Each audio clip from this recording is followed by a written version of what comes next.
Magandang umaga po, magandang tanghali, magandang hapon, magandang gabi, mga ka-antingero-antingera ko dyan. Sa video po na ito ay pag-uusapan po natin ang tungkol sa gabay. Ano po? So, malalaman po natin sa topic natin na ito kung anong klaseng gabay ang meron tayo.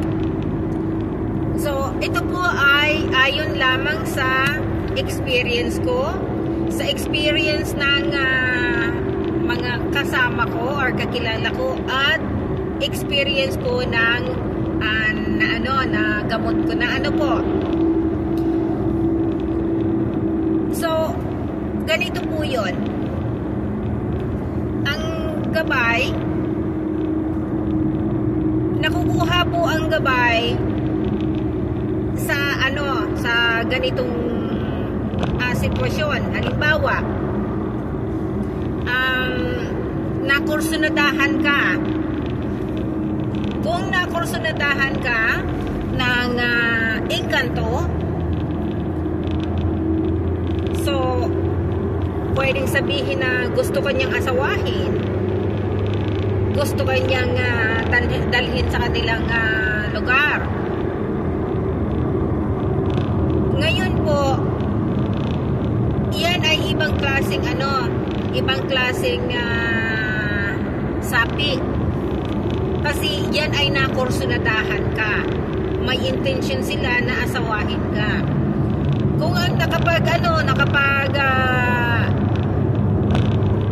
naka-interest sa'yo, nakagusto sa'yo ay hari or prinsipe or prinsesa, yan po ay maganda ang magiging sitwasyon doon sa lugar nila.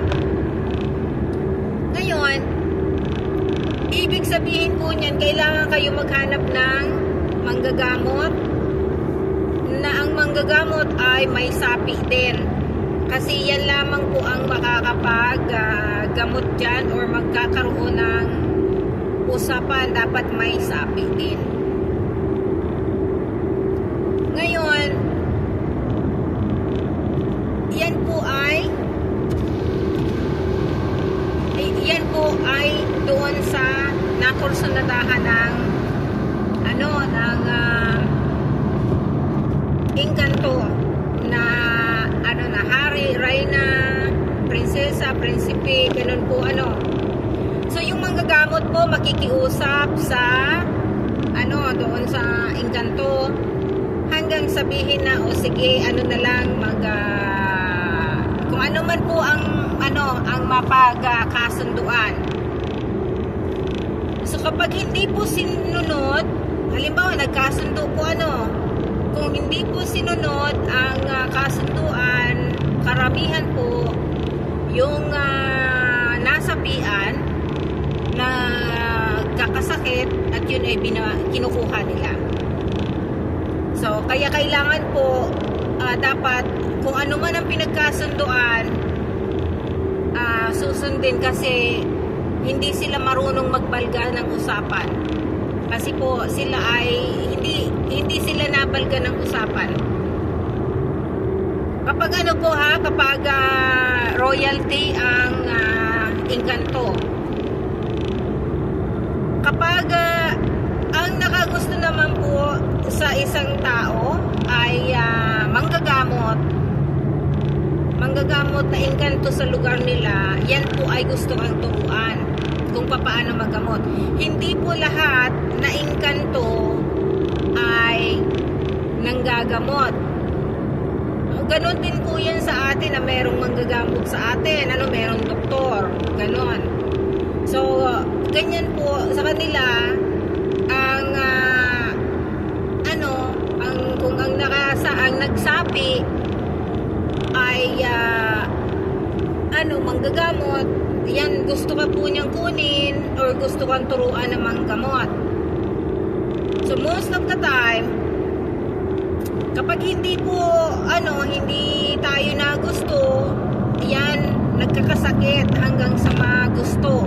And then again, kailangan po ng manggagamot na yung manggagamot mismo ang makiusap. Ano po? Again, ganun din, may kasunduan,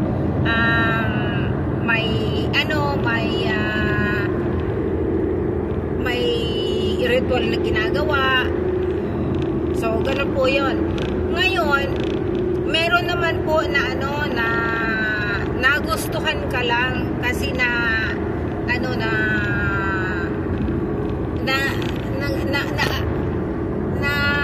natuwa sa'yo. So, ang ganyan pong mga kinatutuwaan, kinukuha po yan. Kaya kailangan po niyan yung kailangan ng manggagamot na binabawi kasi yun kinakatuwaan nyo.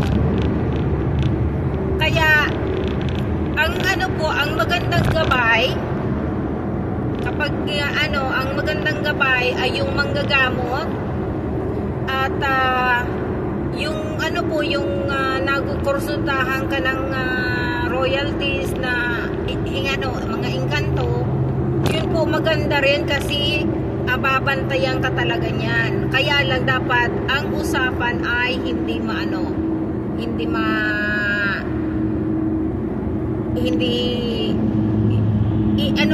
magbalga sa usapan. Tulad po ng may kakilala po ako na ang usapan nila kasunduan ng manggagamot doon sa engkanto kasi yung nakursunadahan po yung babae gustong asawahin.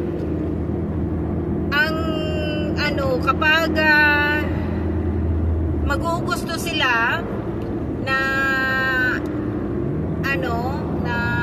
maging kaibigan, basta huwag mag-aasawa ng iba yung babae na magpapakasal sa simbahan. So, yun po. Nagtry na yung kakilala ko, nagtry na mag-asawa at magpakasal. Yung nabalo ka agad. So, syempre kasi ang mga ganun po, may mga may mga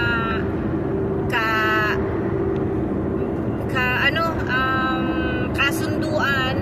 So, hindi natin alam kung gagawin nila o hindi, pero wala naman pong masama kung gagawin, di ba? Kaya kapag makikipag-usap po, makikipagkasunduan sa kanila, siguraduhin na iyon talagang kaya mong gawin. So, kasi maganda po silang kaibigan. Hindi ka nila pababayaan. So, suswertihin ka po kapag may kaibigan kang ganon. At wag mo lamang silang abusuhin at wag mo silang tuya-tuyain. So, yan po ang pagdating sa sa gabay. Pag meron ka na, pag alam mo na po na may gabay ka na, mo po kung ang gusto mong halimbawa, anong gagawin mo kung manggagamot ka, kung kasi kapag kapag meron kang gabay, alam mo meron kang gabay, tapos hindi mo alam kung ang tungkulin mo, medyo po mahirap yun para sa'yo kasi mag-uumpisa ka po sa sa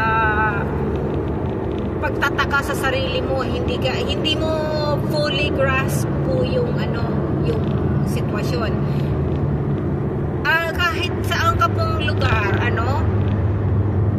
kahit saan kang lugar, meron pong na sasanipan, so ingat po, hanap po kapag ganyan po ang nangyayari. Kung alam po ninyo na may gabay kayo, maganda po na ng manggagamot at siguraduhin po na yung manggagamot ay hindi interesado sa gabay ninyo. Kasi mayroon pong mga manggagamot na nagko-collection po ng gabay. Halimbawa, sasabihin, hindi ito pwede ang gabay mo masama para sa'yo, anuhin natin. So nawalan ka nga, pero pumunta sa kanya kasi yung gabay na yun, mabuti naman yun Di nasa kanya nasa kanya ang grasya. Ganun lang po yun.